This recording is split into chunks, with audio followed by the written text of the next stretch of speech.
Migao mar thieth e Kaunti ma Bungoma oyudo yedhe manengogi romo siling milion 58.4 koa kuom migao makeyo yedhe pachoka KEMSA. Ka oloso chenro mar rwako yedhe go, gavana mar Kaunti ma Bungoma Kenneth Lusaka olero ni yedhe go ibiro chiw ne ute thieth mopogore opogore e Kaunti ma Bungoma. Jatend migao mar thieth e Kaunti no Andrew Amalwa okwayo jochiw thieth mondo mi oti gi yedhe go makare mondo gikony jopiny kuom kinde malach.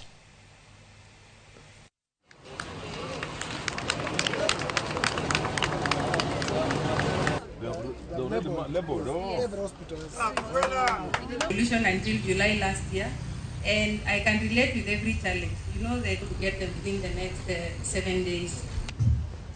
Your Excellency, the drugs that we have received today are worth 58.4 million, ambayo imekuja katika kaunti yetu na itaenda to the various health facilities.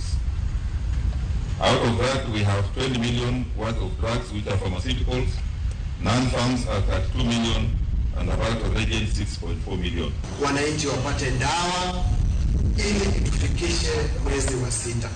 Dawa inatosha, tunajua iko sawa na wananchi wetu wapate huduma. We don't want to hear cases of lost drugs. We don't want to hear cases of drugs are not able to take us to June, because from our quantification, the drug